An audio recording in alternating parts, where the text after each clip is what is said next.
Need a reminder of the good in the world? How about ways that you can make a difference, all while following your passions? Then you've come to the right place. Here on Be the Good with Kate, I have the honor of speaking with people from across the globe and such a wide array of backgrounds, all with the common bond of following what lights them up while making the world a better place along the way.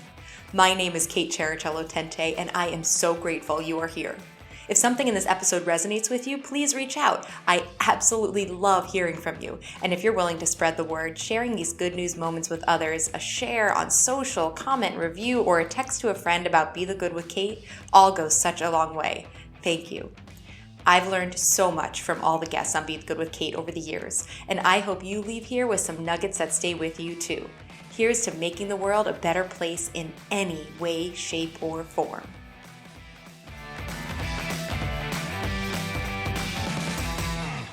Welcome back to Be the Good with Kate. Today, I'm happy to introduce you to Dr. Lynette Fraga. She is the owner of Fiercely Forward, LLC. She is a leadership coach, strategic consultant, and speaker with over 30 years experience working in mission-driven organizations, including community-based and national nonprofits, higher education, federal programs, and a tech startup.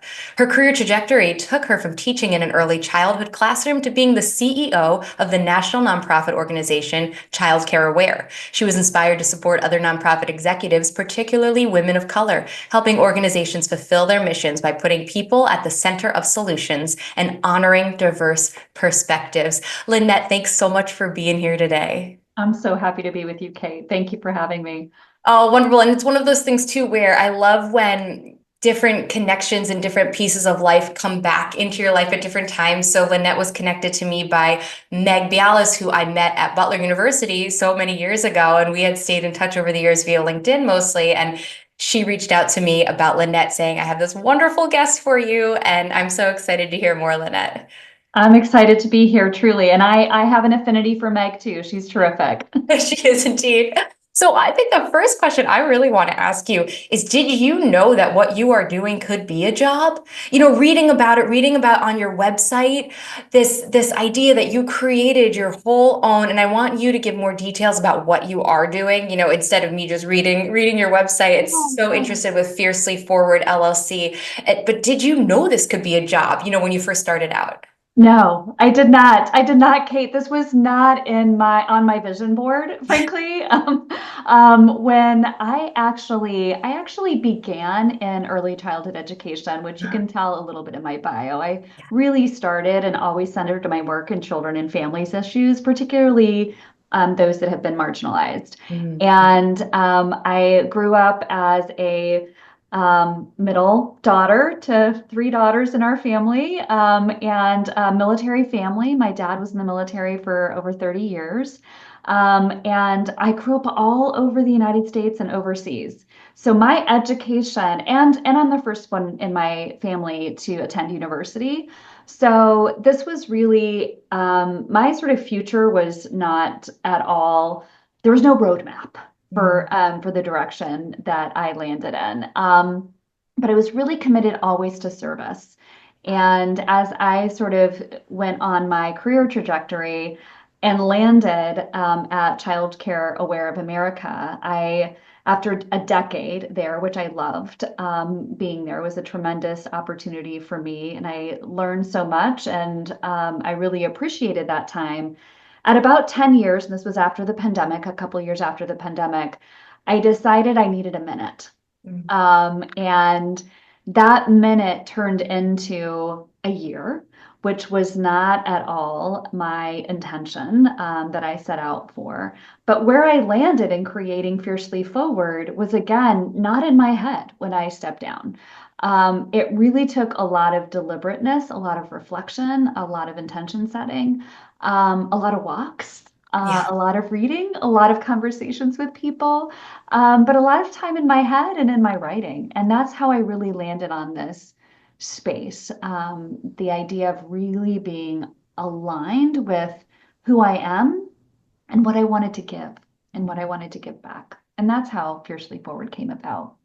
So what is your day to day? You know, you have a client. What do you talk through? What do you discover with the mission? Yeah, yeah. So, I decided, as someone who had been through, and you named this in my bio statement, I've worked in a lot of different arenas. I've worked in higher education. I've worked in the nonprofit sector. I've been a federal staff member working for the United States Army. I've done a lot of different things. And one of the things that I noted along the way was really trying to seek out mentorship, seek out sponsorship, seek out others who had similar or at least passion aligned experiences, that also had a similar cultural and lived experience background as my own. And it was tough to find. And don't get me wrong, I had wonderful mentors along the way. But to really do that deep dive and to really reflect with somebody about what the art of the possible was in my own career and life, I was missing that. And as I grew in my career, I understood even more how important that is to so like to your daily, but also to really understand your direction, where you wanted to go. And so with Fiercely Forward, my intention is partnering with particularly women of color leaders in the nonprofit sector who are doing all the things every day, putting out fires, trying to obtain grants, trying to figure out how to support their staff and support their community and engage. And my work is really to have those discussions with nonprofit leaders about their whole selves. How are they showing up in their whole selves? And it's a wonderful opportunity for me to show up in a way that I feel I can uniquely do. And that was another really important intention that I set out when I created Fiercely Forward, is like asking myself that question: how can I uniquely show up in this moment? What are my passions and gifts? And how can I give back? And in my experience, yeah. That's something I love hearing too, and it's such an important reminder what we each have as unique gifts. And something that's been so great about this podcast too is I know my eyes are opened every time I hear from someone of like, oh wow, they found this like tiny little niche that I had no idea existed and they made it a whole career, or maybe not career, but a passion project. And there are countless ways that we can all make a positive difference that also fulfills our soul. So I love when I hear different ways that people have found ways to make it happen.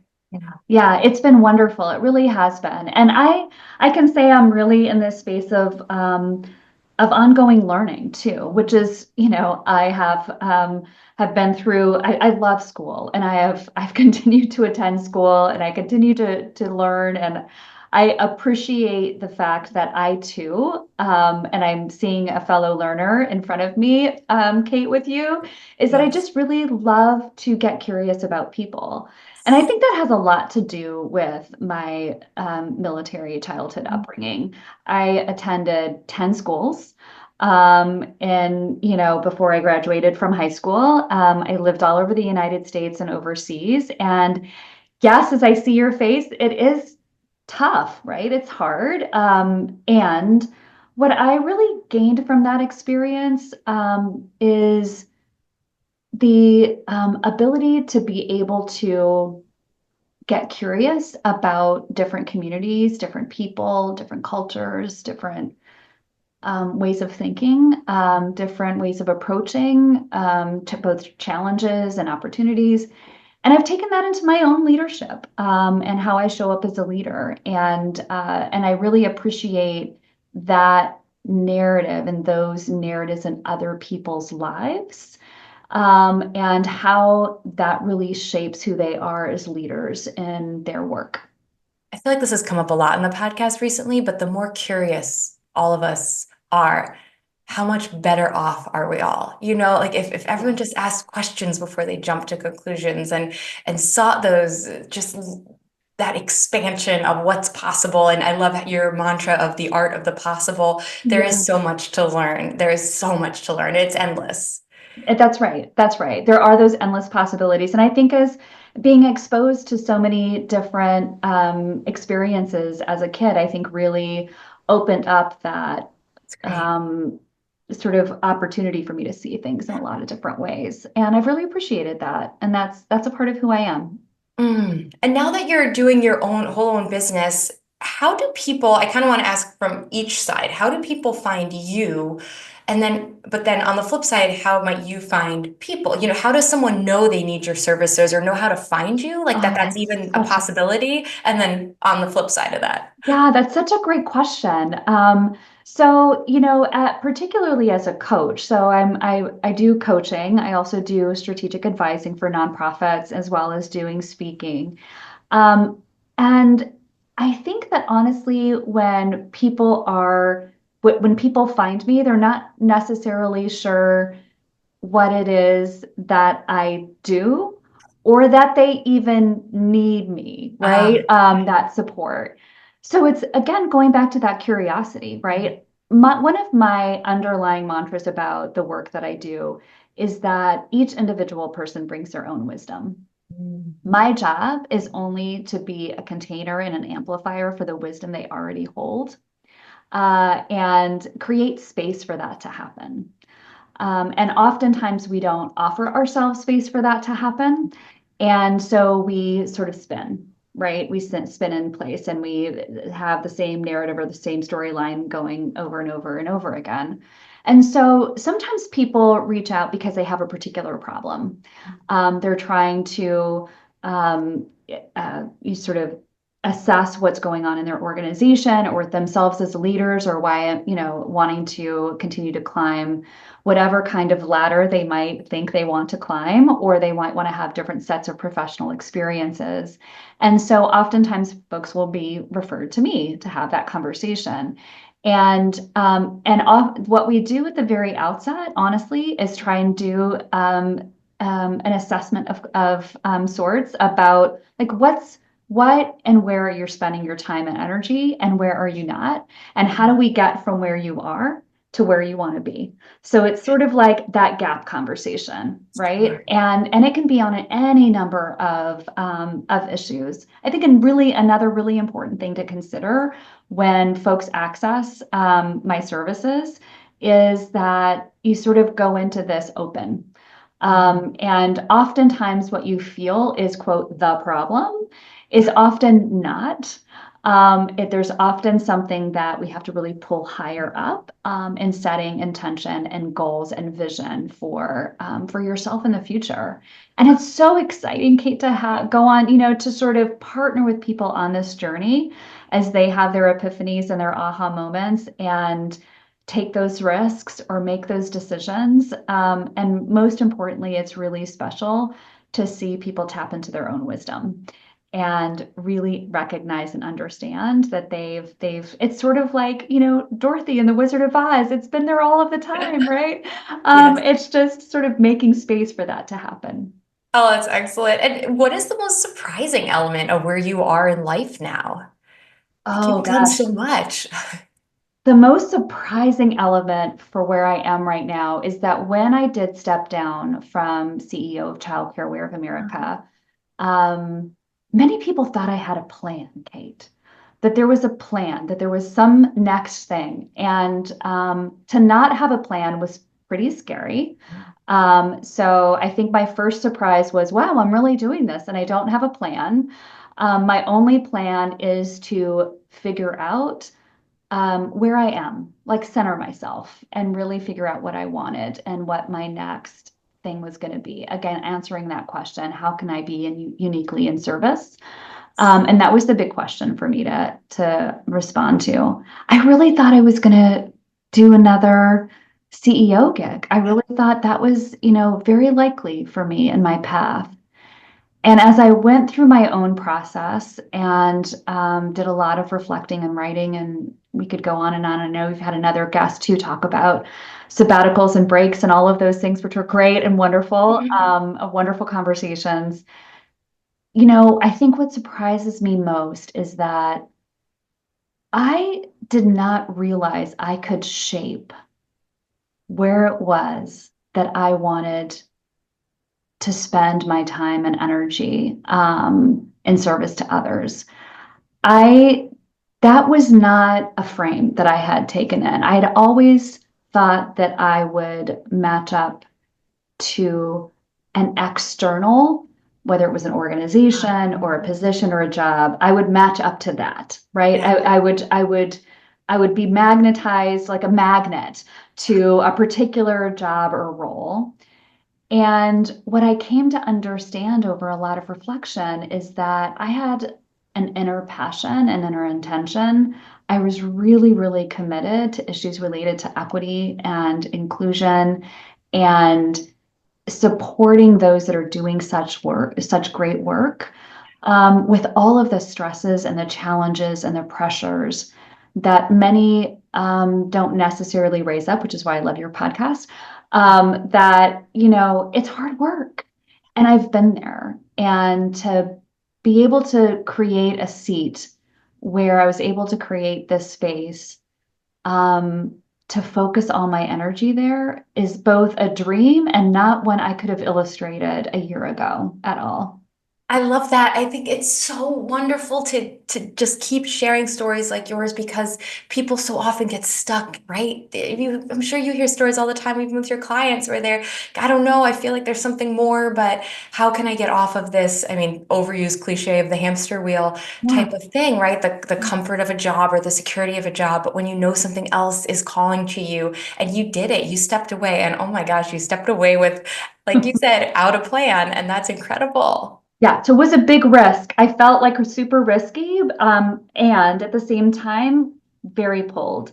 And I think you mentioned something too about sort of how people enter into this conversation, either with me or with themselves, or others that are in this space. It's values alignment is what came up for me when I heard you talking, because that's often the tension often comes when you're stepping on your values, right?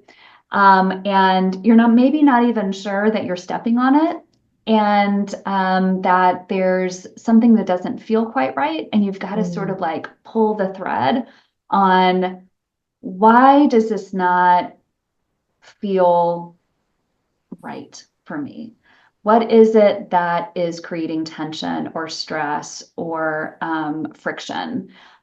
What is getting me stuck, or or I'm moving, but I'm moving in one place, like on a hamster wheel, which I think is a really great metaphor, even if overused. Right, cliche for a reason. Right, Yes. exactly, exactly. But this idea of really getting clear and revisiting value alignment, I think can be super useful. It has been for me, and really trying to determine where it is and how it is that I want to move forward, and importantly, why it is.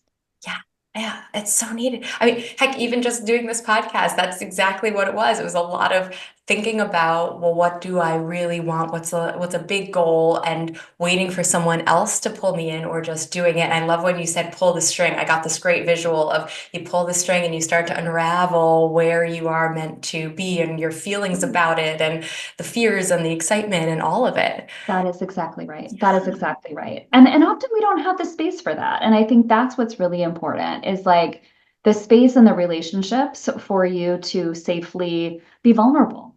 Yeah. And a lot of that is vulnerability, internal vulnerability and vulnerability with others. I Yes. can say when, whether it was when I was a single mom and having to sort of navigate the world, and caring for two young children by myself. Oh my gosh, talk about overwhelm and feeling like every step was,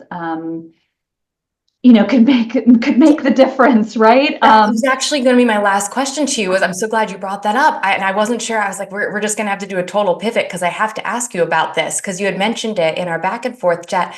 Like you are a single mom for 10 years. And like anyone listening, read the bio of Lynette and you'll see, you're like, where did that fit in? Because there is so much on your bio already. Can you just expand more on that time in your life if you don't mind sharing? Oh, of course. Yeah. So, I became a single mom when my youngest was a year and a half and my oldest had just turned 5. And, it was a moment where I really was unclear about how to take my next steps, and put one foot in front of the other. These moments really do shake you in a lot of ways, of course. And as I was thinking about what are some moments that have shaped me, this is one of those moments. And where reflection and intention was super important, and like really getting clear about not only, I mean, I was young too, right? And so like I was learning about myself while also being needing to be present for my kids. Wow. And community was super important in that. I had an amazing community of friends. Okay. And I think, again, back to the critical component of relationship in people's life, relationships are super important. And having the safe space to be vulnerable and to also be championed and supported and cheerleaded. In many ways, it very much mirrors the kinds of things that I show up for others today, right? Because I know how it feels and I know how tough things can be. I do have to tell you one thing, Kate, that happened during the time that I was this single mom. You're like, what were those 10 years like? Yeah. It was work. It was work. It was love. It was beautiful and amazing. And now they're adult children that are doing well. And actually, one is getting married in a couple of weeks, which is Uh, like unbelievable to me. But, one thing that happened during that time, I do have my PhD. I earned my doctorate while I was a single mom. And wow. I took 6 weeks off of work to finish it up because I needed to get it done. I was up against that deadline where I needed to get it done. So I'm like, I have to literally just spend 24/7 hammering this thing out. So one night, it was very late, writing until all hours of the morning, about 1:07-ish in the morning or so, blank No. computer screen. No, no, no, no. Oh, yes, yes, yes. Everything was gone. All my data, all my writing, all of the things. I have my preschool, my kindergartner in one room and my, infant essentially in the other room. And 1 o'clock in the morning, and everything was gone off of my computer. That is one of those moments, Kate, where you like take a deep breath, tears start streaming down your face, and I did not know what I was going to do. Oh Um, my and it God. was it was really overwhelming, and I did get through that. And I knew for the next 7.5 hours until such time as I was able to get a computer expert into my house to be able to, and I didn't know what was going to happen for those Yeah. 7.5 hours. I really had to like take a deep breath and think, okay, how am I going to get through this moment? Right. And yeah, I Gosh. felt everything falling apart and I was in super crisis mode. I was able to recover Oh, thank all goodness. of the data. That's the end of the story. The Woo! end of the story is I was able to recover all the data and I was able to get that PhD. But that moment of like holding your breath, Oh my God. all had those moments Yeah. of holding our breath, right? And what did I do during that moment? I called my sister. I had my support system. I saw what was important. I visited my children's rooms, Uh, kissed them on the forehead, and had to like center myself on whatever will be, and I will push through. And I've got my people, and I've got my family, and yeah.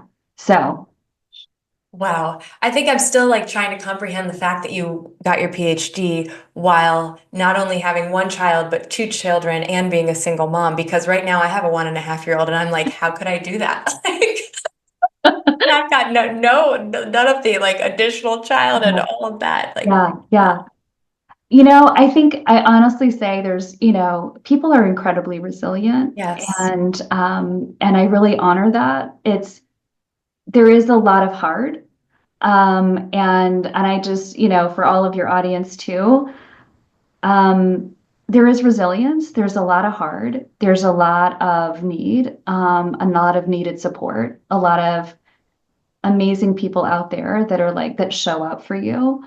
Like Mr. Rogers says, like, find your heroes, right? Find the heroes, I love Mr. find the Rogers. helpers. I think Yes. is what he says, find the Find the helpers, helpers. right? And like, I think through it all over the years, if anything that I've learned in all of the many places that I lived and all of the many jobs that I've held and all of the tremendous opportunities I've had, and challenges like losing your data, um, I find the helpers. Mm. And that takes a level of vulnerability, and a level of understanding that we cannot do it alone, Yes. and creating community.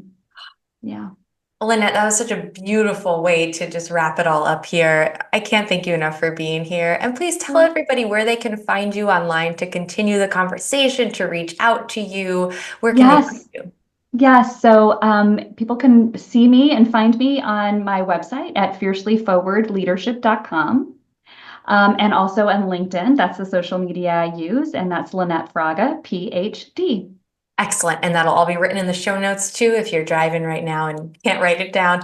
Lynette, thank you. This was such a just boost of a time here to be together. Thank you. Thank you so much, Kate. It was great to be here with you. Thanks for tuning in. If you found this helpful, a 5-star review, like, or comment means the world to me. And if you found insight in this episode, chances are someone else will too. Share with a friend to give them a boost today. Until next time, I'm Kate Cherichello Tente, and this was Be the Good with Kate.